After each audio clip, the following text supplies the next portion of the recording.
ଯାତ୍ରା କଳାକାରଙ୍କ ଭାବପୂର୍ଣ୍ଣ ଶ୍ରଦ୍ଧାଞ୍ଜଳି ଓ ସ୍ମୃତିଚାରଣ ସଭା।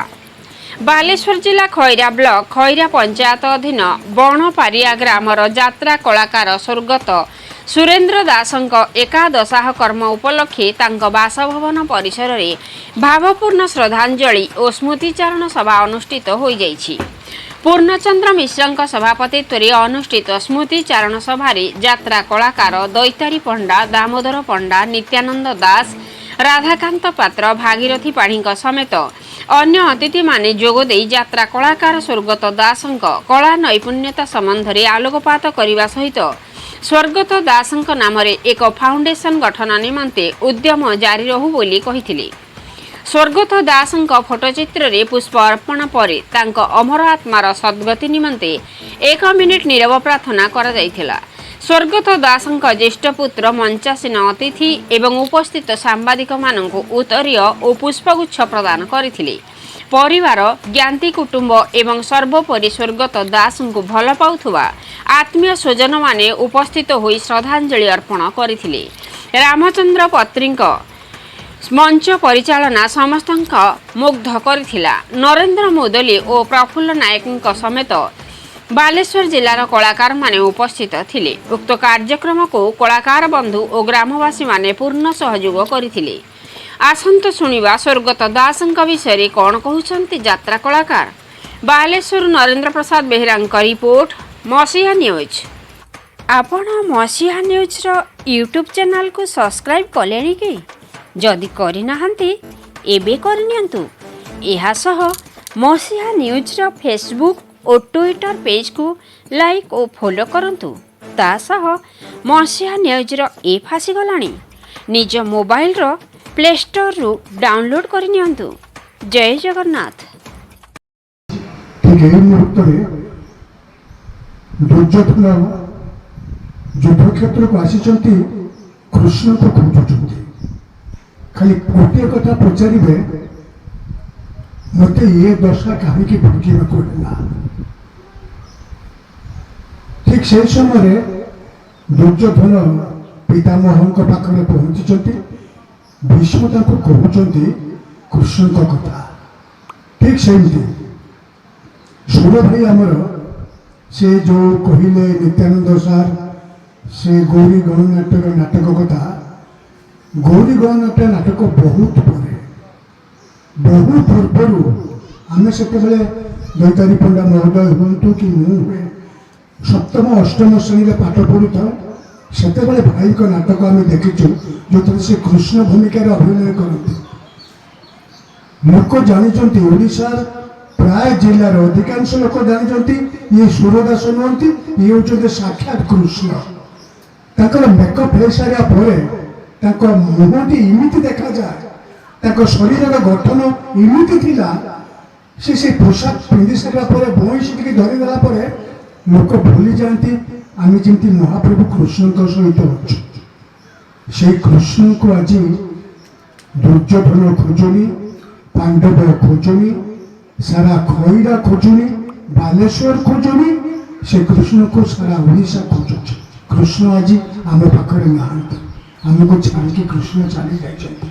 ଯେଉଁଟାକୁ ଦୁର୍ଯ୍ୟୋଧନ ସେମାନେ ଖୋଜୁଥିଲେ ପିତାମହ ଭୀଷ୍ମଙ୍କ ପାଖରେ। ଯାହା ହଉ, ଅନେକ କଥା, ଅନେକ ଯେଉଁ ଦୈତାରୀ ପଣ୍ଡା ମହୋଦୟ ହୁଅନ୍ତୁ କି ଦାମ ପଣ୍ଡା ମହୋଦୟ ହୁଅନ୍ତୁ କି ମୋର ଗୋଟିଏ ଗୋଡ଼ ନାହିଁ, ମୁଁ ଯେଉଁଠି ଥାଏ, ତମେ ଯଦି 5 କିଲୋମିଟର ଆସିବ, ମୁଁ 1 କିଲୋମିଟର ଆସିଲେ ବି ତା ସହିତ ସମକକ୍ଷ କରାଯିବ। ତେଣୁ ଆମେ ଯଦି ଆସିପାରୁଛୁ, ଆମର ଭଲ ପାଇବା ଅଛି। ତେଣୁ ଯେଉଁମାନେ ଆସିନାହାନ୍ତି ସେ ତ ତାଙ୍କ ଭିତରେ ବ୍ୟସ୍ତତା ହଉ, ଯେକୌଣସି ଗୋଟେ କିଛି ଗୋଟେ ପାଇଁ ସେ ଆସିପାରିନାହାନ୍ତି। ଆପଣଙ୍କ ଅଞ୍ଚଳର ଯେତେ କଳାକାର, କଳା ପ୍ରେମୀ ସବୁ ଆସିଛନ୍ତି ବୋଲି ମୁଁ ଗର୍ବ ଅନୁଭବ କରୁଛି। କିନ୍ତୁ ଗୋଟିଏ ମୋର ବଡ଼ କଥା, କଳାକାର କେବେ ତ ଭାଇ କହିଲେ ମରେ ନାହିଁ, ତାଙ୍କ କୀର୍ତ୍ତି ତାକୁ ଅମର କରି ରଖାଏ। କିନ୍ତୁ ଯଦି ଗୋଟିଏ ତାଙ୍କ ପୁଅମାନଙ୍କୁ ମଧ୍ୟ ମୁଁ କହୁଛି, ଜ୍ୱାଇଁମାନଙ୍କୁ, ଏ ଅଞ୍ଚଳର କଳାପ୍ରେମୀ ବନ୍ଧୁମାନଙ୍କୁ ସୁରେନ୍ଦ୍ର ଦାସ ଫାଉଣ୍ଡେସନ ଯଦି ଗୋଟେ କରାଯାଆନ୍ତା, ରେଜିଷ୍ଟ୍ରେସନ ରେ ଆପଣ ମାନଙ୍କୁ ଆମେ କଣ ସହଯୋଗ କରିପାରିବୁ ସେ ଫାଉଣ୍ଡେସନ ଯଦି ଆପଣ କରିକି ଦେଖେଇ ଦେଲେ ତାପରେ ଅବଶ୍ୟ ଗୋଟିଏ ଗୋଡ଼ରୁ ନାଚିଲା ପରେ ଆଜି ବିଶ୍ୱ ସ୍ତରରେ ଛାଡ଼ ନା ନା କମେଇଛୁ ସିନା କିନ୍ତୁ ସର୍ବଭାରତୀୟ ସ୍ତରରେ ଆମେ କିଛି ତାଙ୍କ ପାଇଁ ଏଇ ମାନେ ଫାଉଣ୍ଡେସନ ପାଇଁ ଆଗକୁ ବଢିବା ପାଇଁ ଦୀପାଦ ଆମେ ସହଯୋଗର ହାତ ବଢେଇବୁ ଏହା ମୁଁ କଥା ଦଉଛି।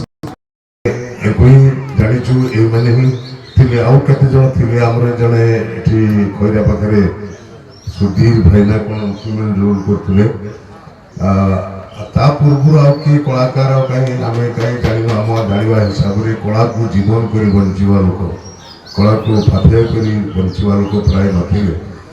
ଆମେ ଯେତେବେଳେ ଆସିଲୁ ଏ ଜଗତକୁ ତାଙ୍କ ହିଁ ଅନୁସରଣ କଲୁ। ଏଇଠି ମୋ ଆଖି ଆଗରେ ବସିଛନ୍ତି ଗଜେନ୍ଦ୍ର ଦାସ ଆହୁରି ଅନେକ କଳାକାର ଅଛନ୍ତି ସେମାନଙ୍କୁ ଅନୁସରଣ କରି ଆମେ ଆଜି କଳାକାର। ସେତେବେଳେ କଳା ଜଗତର ପଇସା ମିଳେନି ଖାଇବାକୁ ବି ଠିକ୍ ମିଳେନି ସେତେବେଳେ ଆସିଛନ୍ତି ସୁରେନ୍ଦ୍ର ଦାସ ଯାତ୍ରା ମଞ୍ଚକୁ ସେଇ ପୌରାଣିକ ଐତିହାସିକ ନାଟକରେ ସାରୁ ଓ ଶ୍ୟାମସୁନ୍ଦର ମହାପାତ୍ରଙ୍କ ପାଟିରେ କୃଷ୍ଣ ବେହେରାଙ୍କ ପାଟିରେ ସେତେବେଳେ ସେ ଆସିଛନ୍ତି। ସେତେବେଳେ ତ 2 ଟଙ୍କା ଟିକେଟ ସେଇ 2 ଟଙ୍କା ଆଉ 8 ଟଙ୍କା ଆଉ ସେତିକି ଦେଇକି ଦେଖିବାର ସୁଯୋଗ ନଥାଏ ଆମେ ଦେଖିପାରୁନି। ତଥାପି ଯେତେବେଳେ ଆମେ ଆସିଲୁ ଆମେ ଟିକେ ଟିକେ ଯେତେବେଳେ ଜାଣିଲେ ଭାଇ ଜାଣିଲେ ଯେ ଆମ ଅଞ୍ଚଳର ସେ ଦୈତାରୀ ଦାମ ଏମାନେ କଳା ଜଗତକୁ ଆସିଛନ୍ତି ଆମେ ସେଠୁ ମିଶିବା ଆରମ୍ଭ କଲୁ ତାଙ୍କ ସହିତ।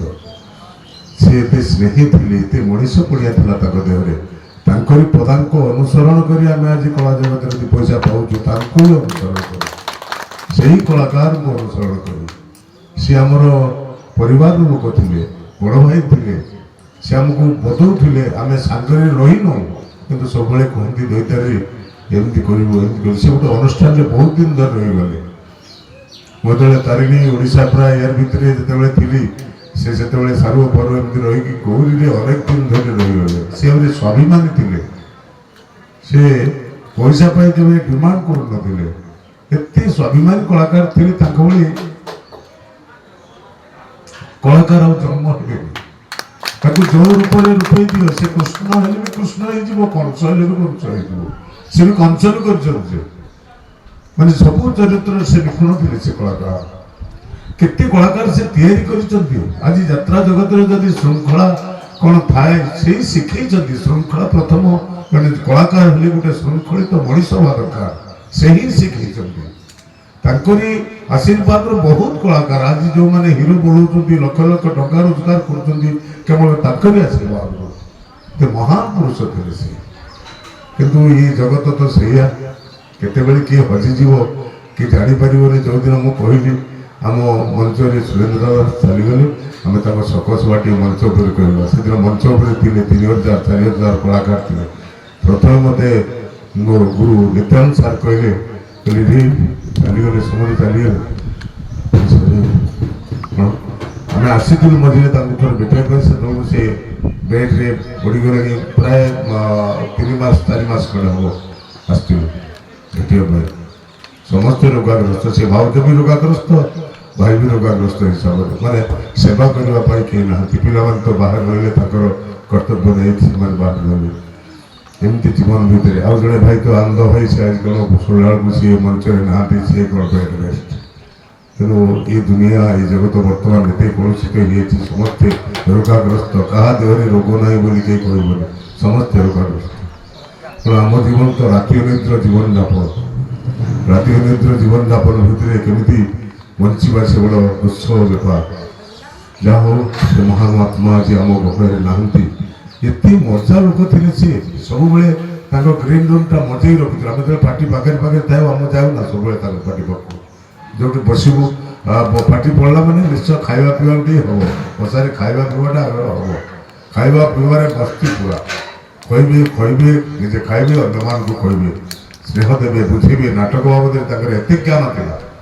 ସେ କେଉଁ ସ୍କୁଲରେ ପାଠ ପଢ଼ିକି କଳାକାର ହେଇନାହାନ୍ତି ସେ କେବଳ ଗୁରୁ ଧରିକି ସେ କଳାକାର ହେଇଛନ୍ତି। ଏତେ ଜ୍ଞାନ ଥିଲା ଶିଖେଇବାରେ ତାଙ୍କୁ ଜଣେ ଅନୁସରଣ କରିକି ବି ଜଣେ କଳାକାର ହେଇଛନ୍ତି।